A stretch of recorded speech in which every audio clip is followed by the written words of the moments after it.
Welcome back to the garage, everybody.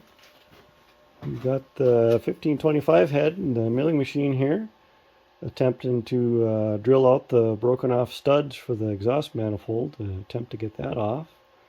We made up a piece of angle iron to mount the head to the table of the milling machine to hold it in place. Now we're going to try to drill out the studs here.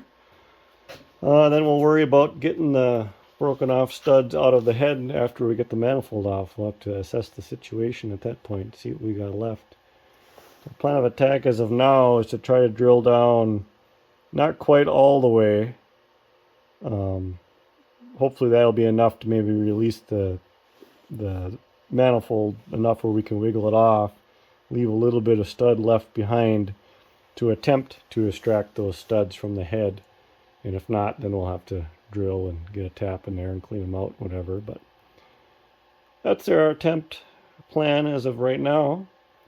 The other night we took apart the milling machine and cleaned up all the ways and everything, oiled everything up properly. We got things tuned up the best we can with what it is. It's an old wore out machine, but you know, for what we're gonna do, it'll be an awesome addition to the shop tooling around here. So pretty excited. We still gotta do a lot to it, but at least it's a functioning tool as of right now. So we'll check that.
Well, our plan worked. We had to drill down a little bit deeper, but then we got the manifold to wiggle off. Didn't wreck anything. Worked really good to, just a sliver left there, so we got them drilled out really well. And there was just enough left to grab them with the vice grips, and they actually came out pretty easy. Manifold looks like it should clean up just fine, and the head looks good. And we're making progress.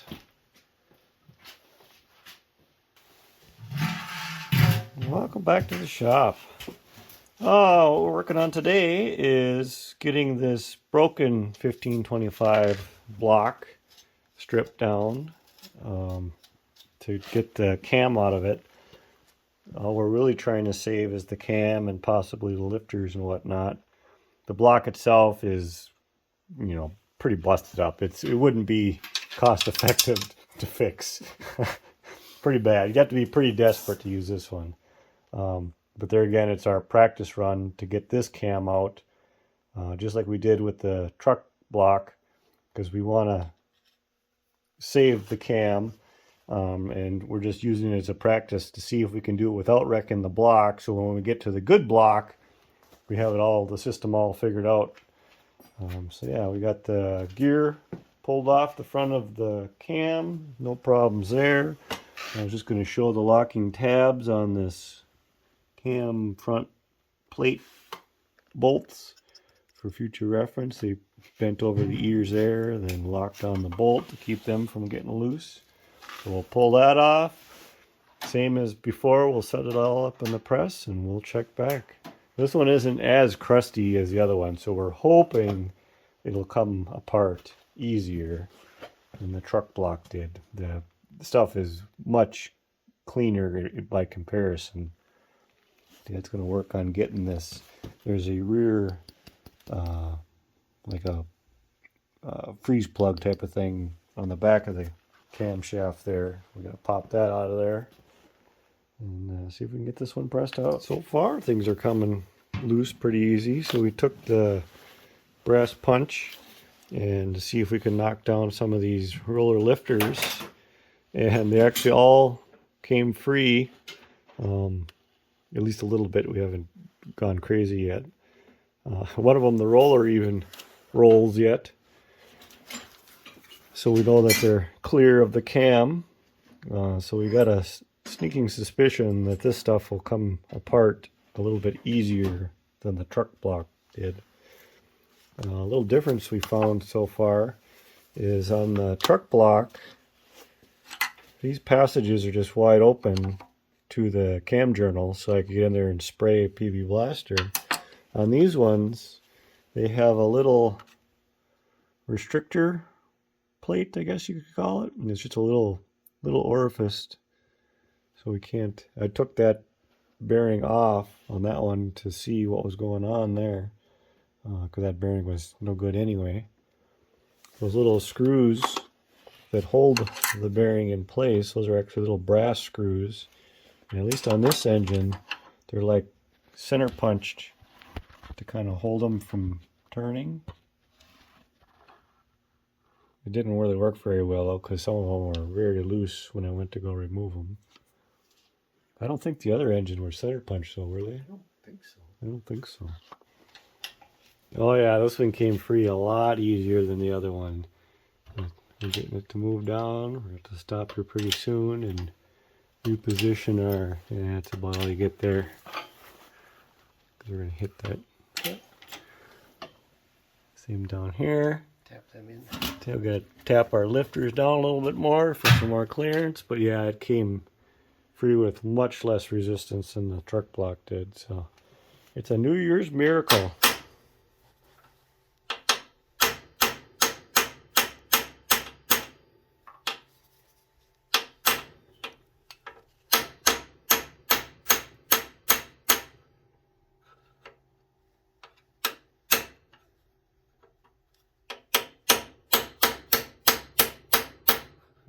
Difficult.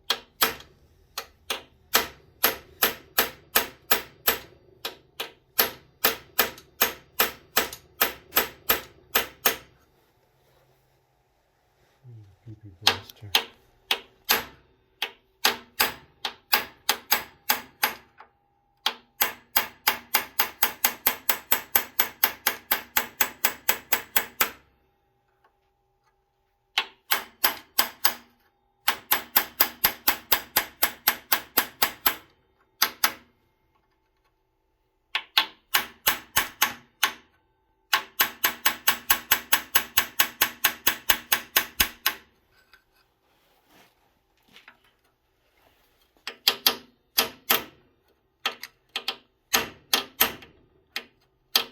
Ouch.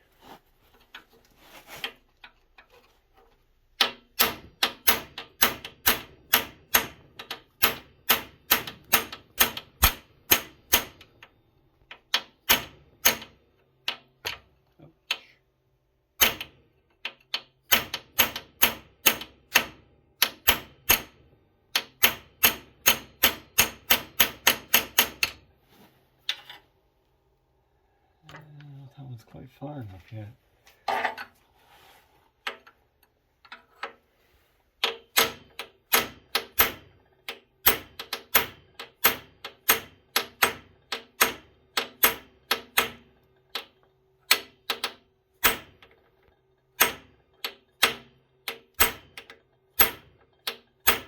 That one doesn't seem to want to go all the way. Right up above.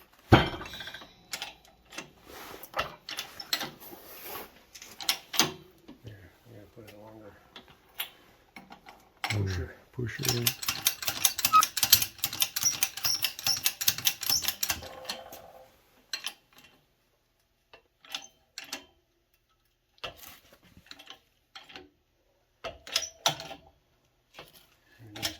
Yeah, it looks like it.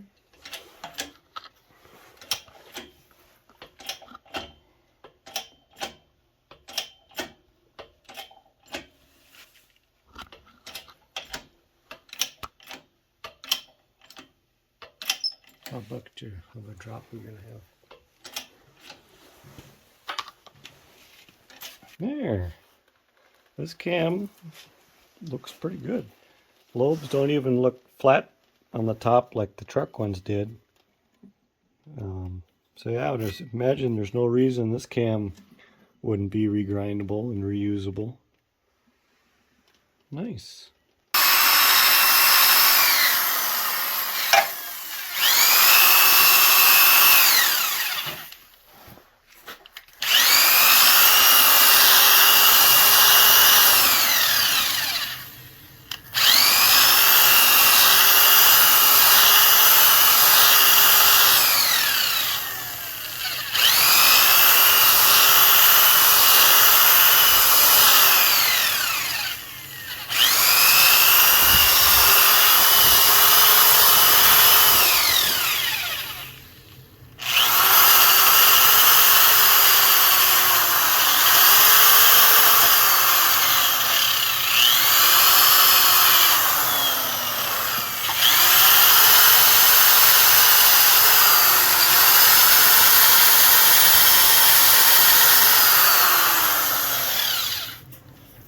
Should have been a dentist. Yeah. That's kind of nice. Well, the block with the hole in the side of it is cleaned out. We got the cam out. We got the lifter assemblies all out. Everything went very good. We didn't make any more damage to this block than was already on the block. Like I said, that was previously all broken. So yeah, that's good. All the lifters assemblies actually look pretty good, with the exception of at least that one that was broken. That was right next to where that piston went through the side of the block, and this one has a couple little dinghies.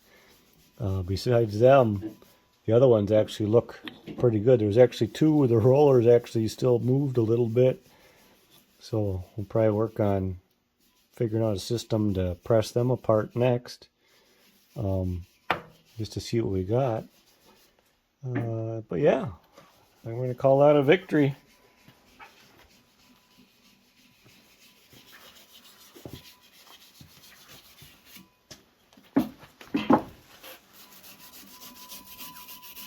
It's all looking really good.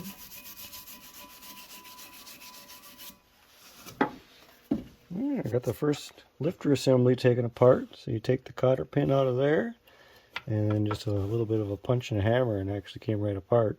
Didn't have much resistance at all. So it's got that notch there. That's what that cotter pin keys it in there, so it can only come down so far. And I suppose that's just a pin that's probably pressed in here for the roller. That's still stuck, but oh no, it isn't. It turns too. Look at that. Jeez, good Holy cow. Put it back together. Okay, we got all the lifter assemblies disassembled. The rollers tapped out of them. They weren't that stuck. We actually just put a punch in from the back side, supported them in the vise, put the punch, and a little tap, tap, tap, and those actually all came out really easy. No issues there. Most of them, the rollers actually still roll, which is kind of amazing. I think just about all of them. That one doesn't. Yeah, only one. Only one doesn't roll, which is pretty amazing considering what that looked like when we started. So that's good. We'll put those in a box here for later, and we'll continue with other stuff. Got to give a thanks to Ed and Steve. They dropped off a little Christmas present, let's say. Can of BB Blaster and a spray bottle, so that'll definitely come in handy for this project. Thanks, guys. Appreciate it. Well, we got these apart. We know how they work. So doing the lifters from the truck block we can do next. These are going to be more difficult because these are much more crusty. These are probably going to require some, actually make a fixture and put them in the press and whatever. The rollers themselves are junk, of course. The only thing potentially we can reuse these main castings because those might be okay. I actually have new roller parts and lifters and stuff waiting for me that came as part of this project rather. But there again, just for the sake of saving original parts, we're going to try to take that stuff apart, and even if we don't end up using it, somebody else might need some parts down the line, you know, that is restoring another tractor. So never throw out good parts. So yeah, I think I already showed that we got the screws out of the top of this block. We'll save them because there was nothing wrong with them. Basically this block we can put in storage now. It really isn't good for much because this is the broken tractor block, but we won't put it in the scrap pile quite yet. You just never know when you might need something. I have to take the head back off the Bridgeport here, and that'll be basically ready to bring to machine shop or whatever to get checked over, and or if we end up tackling any of it ourselves, seats and whatever. But like I said, we're not really focusing on engine stuff this winter. That'll probably be a next winter type of project. I know there'll probably be inevitably some questions on the Bridgeport and wanting to talk about that more, but basically we're going to wait. We're going to talk about that once we get it all fixed up and tuned up and painted and working the way it should. We'll kind of go over more about it at that point. It needs a lot of loving yet. It's a wore out machine, but we're very, very happy to have it because it's a whole lot better than not having a machine at all. So, you know, everybody's got to start somewhere. And this, like I said, there's a lot of play. There's a lot of wear in all the ways and whatever. But that's okay. We're just tickled pink to have a machine to be able to use. Even if all we use it for is a glorified drill press, it's still a huge improvement on what we'll be able to tackle ourselves as far as machining stuff goes. And someday we might end up actually going through the whole machine and actually tuning it up even better, making it more accurate machine. But for now, like I said, we'll talk about that some other day. It's a project for another time. So yeah, just happy to get all these apart and have some good usable things here for when we do get to it. I'll see you guys later. Thanks for watching.